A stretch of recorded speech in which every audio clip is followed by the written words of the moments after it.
شرک کیا ہے؟ بات قابل توجہ ہے کہ قرآن مجید کے اندر، اسلام کے اندر جس جرم کی سب سے زیادہ بیخ کنی کی گئی ہے نا، وہ لفظ شرک ہے۔ یعنی شرک ایک ایسا ناقابل معافی جرم ہے کہ اس جرم کے ہوتے ہوئے انسان کی بخشش نہیں ہے۔ انسان جس قسم کے بھی اعمال کر کے اللہ کے ہاں پہنچے، اگر اس کے کیے ہوئے اعمال میں شرک موجود ہے تو اس کے سارے اعمال کیا ہیں؟ ضائع ہیں، غارت ہیں۔ تو معلوم یہ کرنا ہے کہ جو شرک ہے یہ ہے کیا، جس کی اسلام میں، اسلامی تعلیمات میں اتنی زیادہ مطلب ہے جو ہے نا اس کے بارے میں بتایا گیا ہے کہ اس سے بچنا ہے، اس سے بچنا ہے، اس جرم کا ارتکاب نہیں کرنا۔ اگر یہ جرم کر کے لائے تو پھر اللہ کے ہاں تمہاری بخشش نہیں ہے۔ قرآن مجید میں جو مختلف مقامات پہ آتا ہے، ایک مقام پہ اللہ نے فرمایا انہو من یشرک باللہ، یقیناً جو شخص اللہ کے ساتھ شرک کرتا ہے، فقد حرم اللہ علیہ الجنہ، اللہ نے اس پہ جنت حرام کر دی ہے، ومأواہ النار، اس کا ٹھکانہ جہنم ہے، جہنم کی آگ ہے، وما للظالمین من انصار، اور ظالموں کا کوئی مددگار نہیں ہے۔ ایک مقام پہ اللہ نے فرمایا نبی کریم صلی اللہ علیہ وسلم کے حوالے سے بھی اور صحابہ کے حوالے سے بھی کہ لئن اشرکت، اگر آپ نے بھی شرک کیا، نبی صلی اللہ علیہ وسلم کے حوالے سے ہے، لیکن نبی کا جو مقام ہے وہ اتنا اعلیٰ رفعت والا ہوتا ہے کہ اتنے بڑے کبیرہ گناہ کا نبی کے بارے میں سوچا نہیں جا سکتا۔ اس سے معلوم ہوتا ہے کہ اس سے بچنے کی کتنی تاکید ہے کہ آپ نے اس سے ہر سمت کوشش کرنی ہے کہ اس جرم سے بچ جائے۔ فرمایا لئن اشرکت لیحبطن عملک، اگر آپ نے بھی یہ شرک کا ارتکاب کیا تو آپ کے اعمال بھی کیا ہیں؟ ضائع کر دیں گے۔ سورۃ انعام میں اللہ نے 18 انبیاء کا ذکر کرنے کے بعد فرمایا کہ لو اشرکوا ولو اشرکوا لحبط عنہم اعمالہم، اگر انہوں نے بھی شرک کا ارتکاب کیا تو ہم ان کے بھی کیا ہیں؟ اعمال ضائع کر دیں گے۔ یہ جو اللہ رب العالمین نے قرآن میں یہ بتایا ہے کہ اگر انسان شرک نہ کرے، شرک سے بچ کے آ گیا تو یہ اللہ کی مشیت پہ ہے کہ اس کی نجات ممکن ہے۔ اگر شرک ساتھ ہوا تو پھر نجات ممکن نہیں ہے۔ اللہ نے فرمایا ان اللہ لا یغفر ان یشرک بہ، بے شک اللہ معاف نہیں کرے گا اس کے ساتھ شرک کیا گیا۔ ان اللہ لا یغفر ان یشرک بہ، کہ اس کے ساتھ شرک کیا گیا جائے، ویغفر ما دون ذالک، اور وہ بخش دے گا اس کے علاوہ من یشاء، جسے چاہے گا۔ اللہ اس کے سوا جسے چاہے گا معاف کر دے گا۔ اب قابل غور جو بات ہے نا سوچنے والی، وہ یہ ہے کہ شرک ہے کیا، شرک کیسے کسے ہے؟ ہمارے ہاں جو عمومی طور پہ شرک کے حوالے سے باتیں علماء اکرام بتاتے ہیں تو یہ کیا تو شرک ہے، شرک کرنے والا مشرک ہے۔ حالات کے ساتھ ساتھ نا یہ جو نظریات ہیں نا، یہ نظریات بھی جو ہے نا وہ ماڈرن ہو جاتے ہیں۔ نظریات بھی کیا ہو جاتے ہیں؟ ماڈرن ہو جاتے ہیں۔ الفاظ کا جسے کہتے ہیں نا لباس، الفاظ کا لباس نیا ڈال دیا جاتا ہے، اور نتیجہ یہ ہوتا ہے کہ نظریہ وہ شرکی ہوتا ہے لیکن اسے شرک سمجھا ہی نہیں جاتا۔ جب شرک سمجھا ہی نہیں جاتا تو پھر نتیجہ کیا ہے کہ شرک کسے کہا جائے۔ اس کی ایک چھوٹی سی مثال ہے کہ ابھی ایک رائٹر موجود ہے، ان کا نام ہے ڈاکٹر کیسر۔ انہوں نے ایک کتاب لکھی ہے شرک کیا ہے، شرک کیا ہے۔ وہ کہتے ہیں کہ یہ جو عام شرک کے بارے میں لوگوں کے ہاں باتیں مشہور ہیں نا، کہ یہ پکاریں شرک ہے غائبانہ، اور یہ ان سے مانگنا استعانت یہ شرک ہے، تو وہ کہتے ہیں کہ بات یہ ہے کہ یہ بات یا یہ تعریف شرک کی یہ تعریف ہی نہیں ہے۔ وہ کہتے ہیں اصل میں معاملہ جو ہے نا وہ یہ ہے کہ آپ صلی اللہ علیہ وسلم جو مبعوث ہوئے یا سابقہ انبیاء جو مبعوث ہوئے تو ان کے مابین قوموں کا اور انبیاء کے مابین اصل مسئلہ نظام کا تھا۔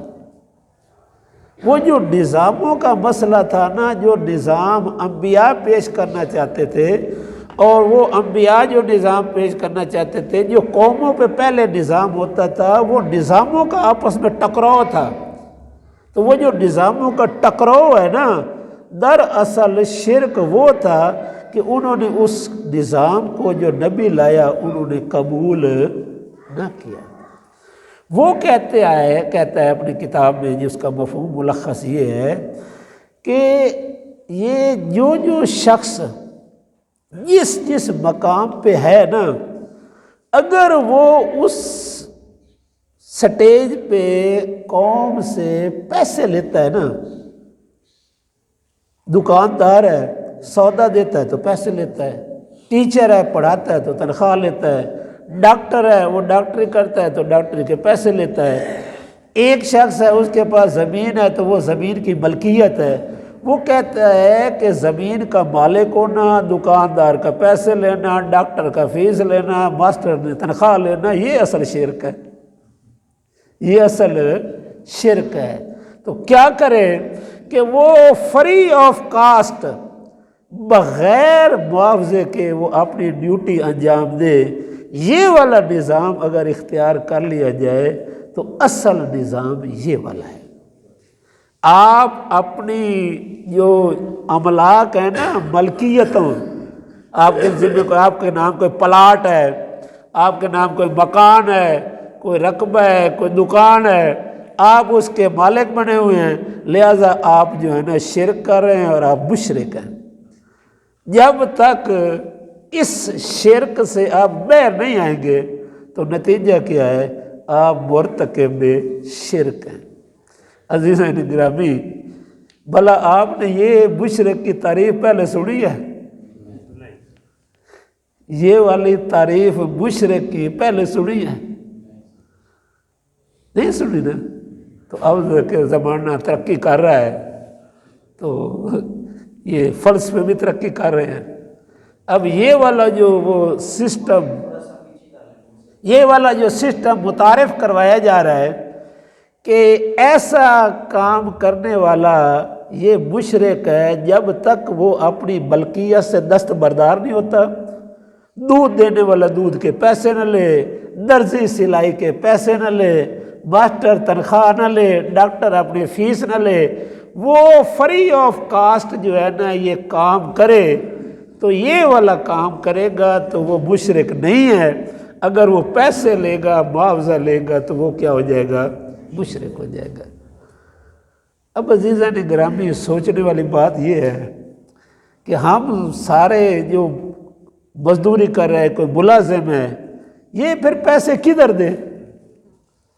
کمائی جو کریں تو وہ کدھر دیں؟ وہ کہتے ہیں جی یہ دیکھو جی سورج جو طلوع ہو رہا ہے تو یہ سورج کی روشنی جو ہے یہ فری آف کاسٹ نہیں، کوئی پیسے لگتے ہیں۔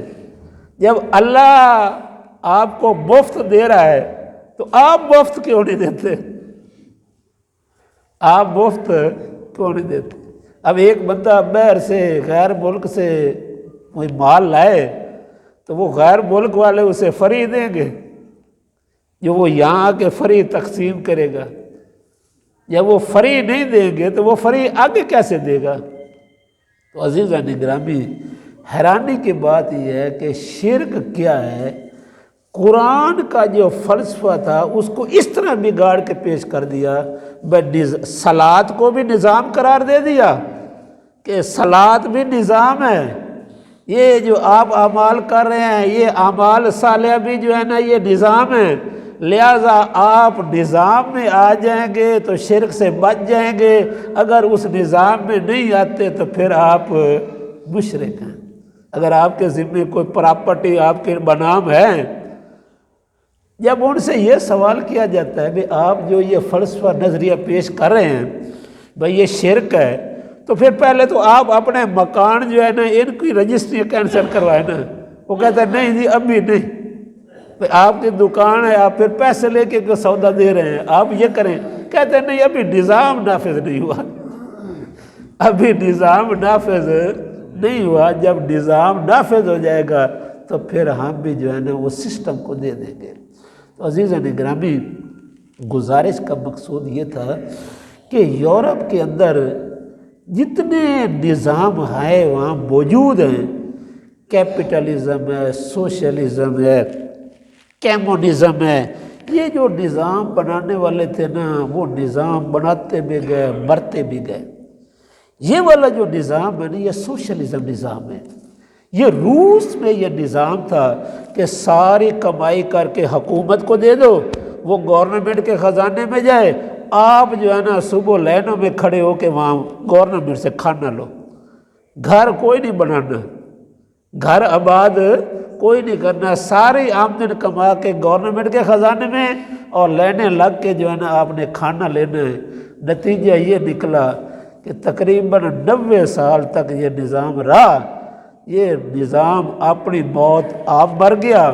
نتیجہ یہ نکلا کہ وہ ریاستیں آزاد ہو گئی، تقریباً 8 کہ 9 ریاستیں آزاد ہوئی، جو روس ٹوٹے ٹوٹے ہوا وہ نظام مر گیا۔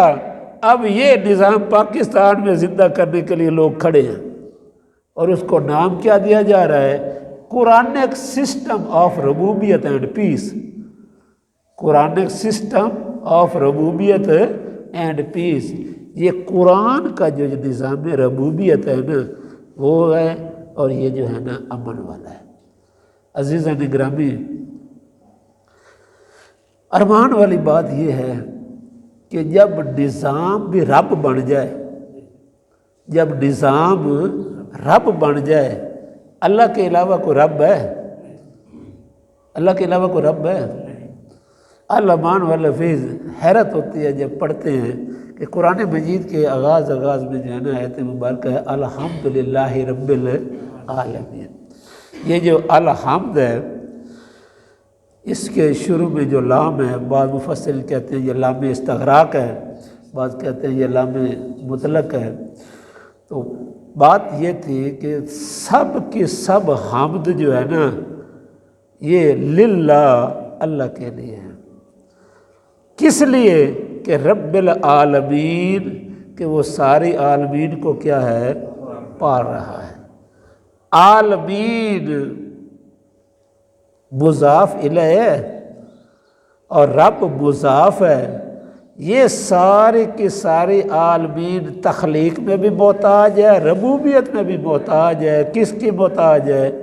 رب کی۔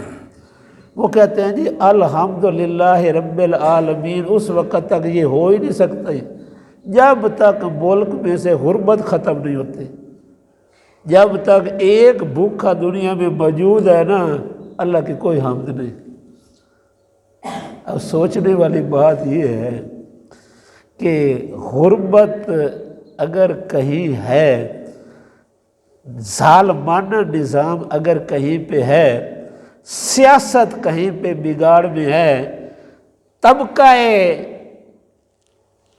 اہل مقتدر سیاستدان اگر ان میں کوئی لوٹ کھسوٹ ہے تو اس لوٹ کھسوٹ کے نظام میں اللہ کا کیا قصور ہے؟ وڈیرے اگر دولت اپنے پاس جمع کیے ہوئے ہیں تو اس میں قصور اللہ کا کیا ہے؟ اللہ نے تو اسباب مہیا کر دیے ہیں، اللہ نے تو اسباب مہیا کر دی ہیں۔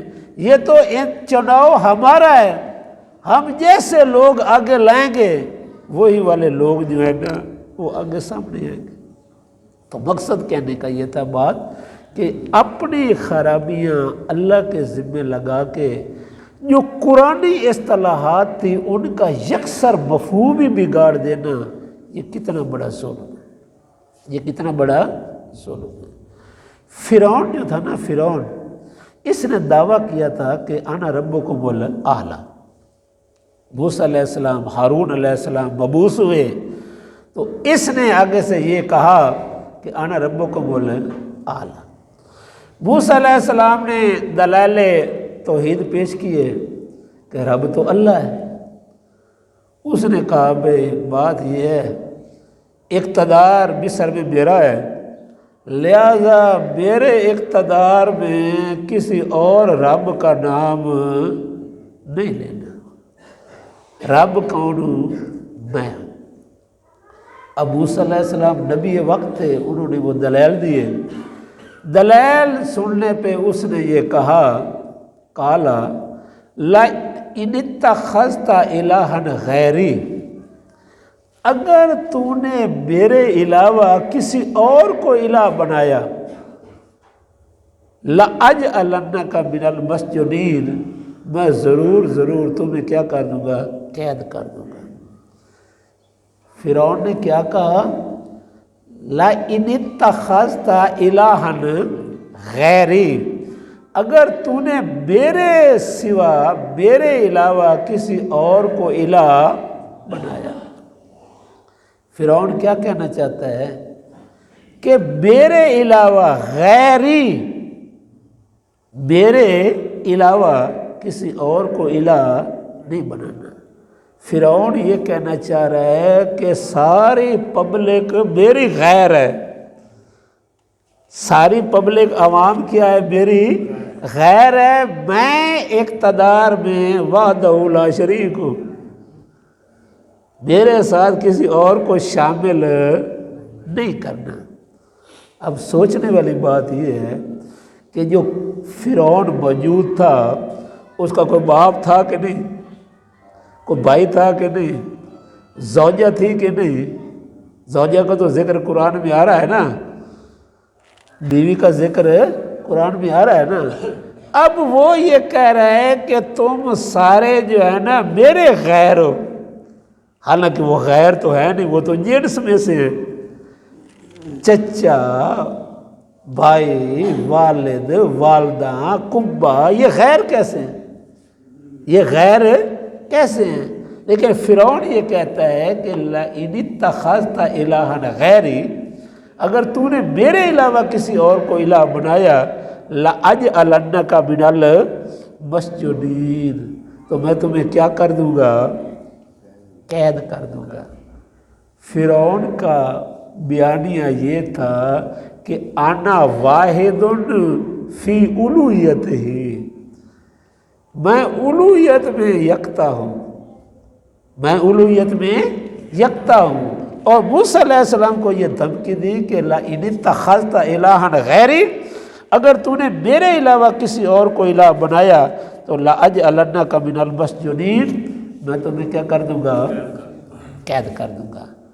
اس مصر میں انا ربکم الاعلیٰ، رب اعلیٰ میں ہوں اور الہ میں ہوں۔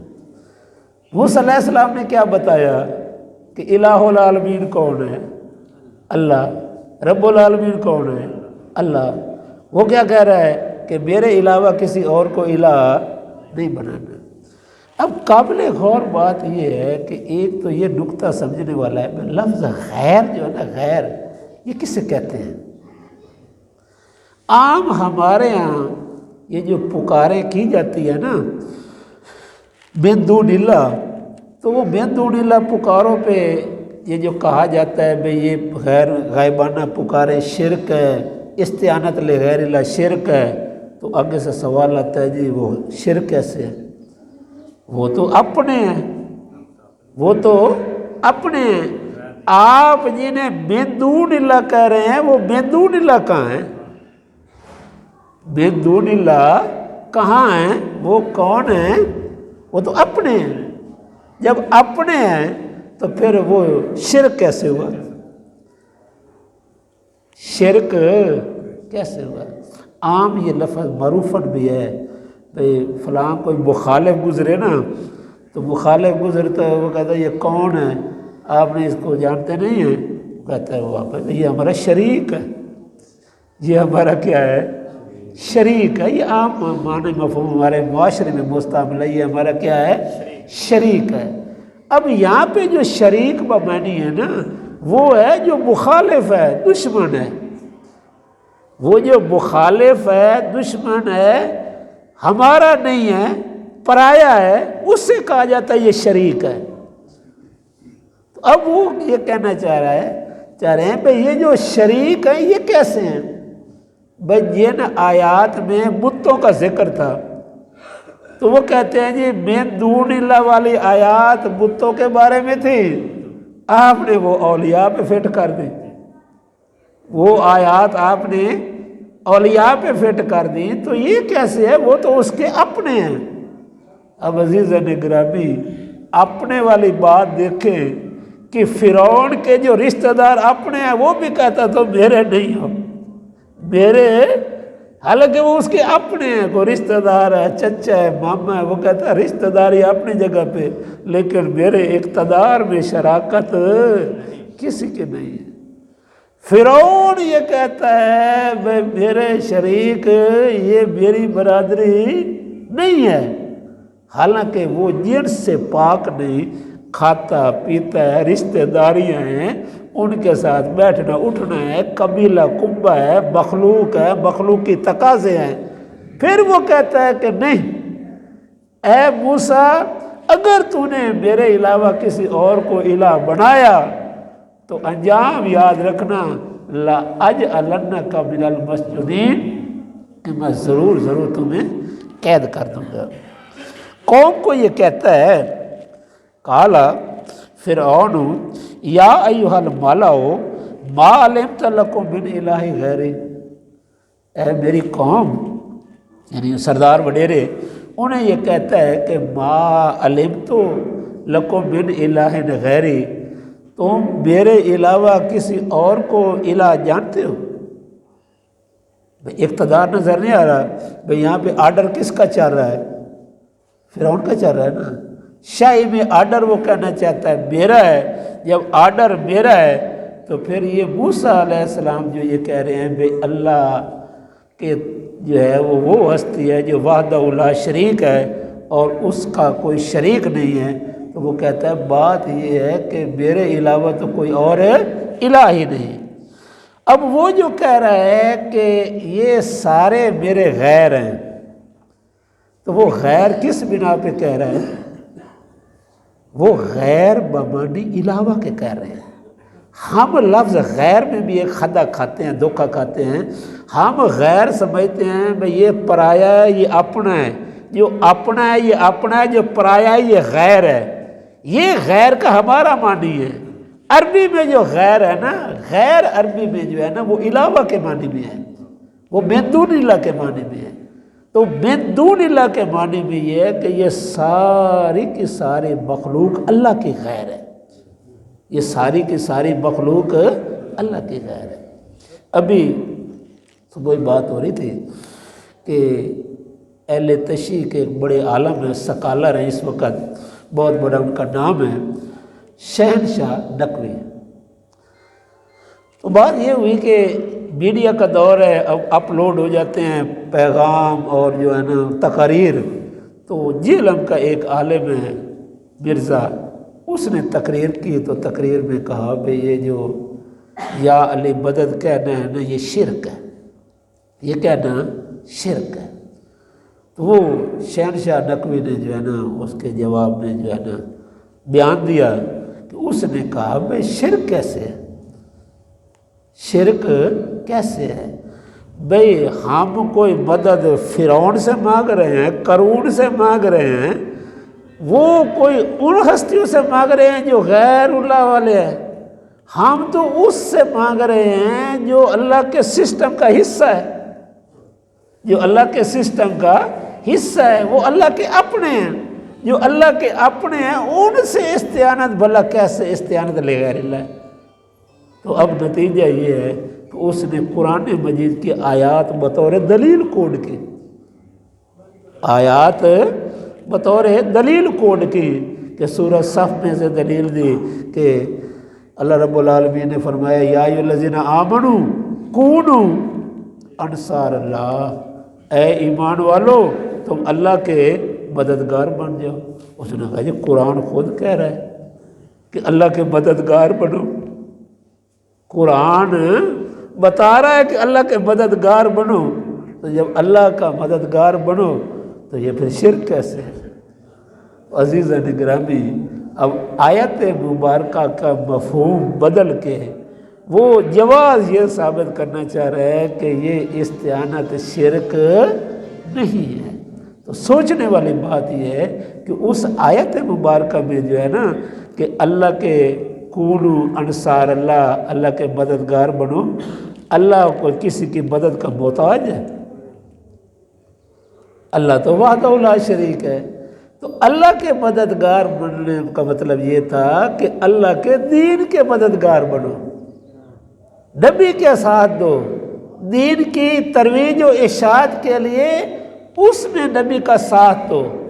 تو یہ معاملہ تھا کہ دین کے حوالے سے دین کے مددگار بنو، دین کے مددگار بنو گے تو یہ دراصل اللہ کی نصرت ہے۔ اللہ نے قرآن مجید میں اور مقامات میں فرمایا کہ ان تنصروا اللہ ینصرکم، اگر تم اللہ کی مدد کرو گے تو اللہ تمہاری مدد کرے گا، وثبت اقدامکم، اور وہ تمہارے قدموں کو کیا کرے گا؟ مضبوط کرے گا۔ تو مطلب کیا ہے؟ مطلب یہ تھا کہ جب استعانت لے غیر اللہ، وہ غیر اللہ کو غیر ہی نہیں سمجھے گے تو پھر وہ اسے شرک کیسے کہیں گے؟ ایک پہلو وہ ہے جو نظاموں کے حوالے سے ہے، انہوں نے شرک کی جو تعریف کی وہ سرے سے قرآنی مفہوم ہی بگاڑ دیا کہ شرک جو قرآن کہتا ہے وہ تو شرک ہے ہی نہیں۔ شرک تو اصل یہ ہے کہ جو نظام ہے نا، یہ نظام جو تھے نا، معاملہ یہ تھا کہ نظاموں کے جھگڑے تھے، وہ نظام چاہیے تھا جو فری آف کاسٹ ہے، جس میں کسی کام کی اجرت نہ لی جائے۔ اگر آپ اجرت لیں گے تو آپ شرک کا ارتکاب کریں گے۔ دوسرے پہلو سے یہ ہے کہ جو شرک عام لوگ سمجھ رہے ہیں وہ مقربین ہستیوں کو پکارنا شرک نہیں ہے۔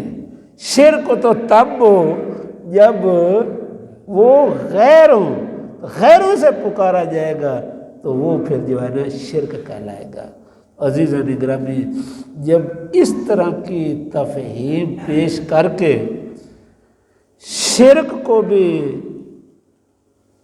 وہ شرک نہ سمجھا جائے جو قرآن بتا رہا ہے، از خود شرک کا مفہوم بنا کے، از خود شرک کا مفہوم گھڑ کے، اصطلاحات بدل کے اب وہ جو شرک کیا جائے گا آپ اس سے اندازہ لگائیں پھر نتیجہ کیا ہوگا۔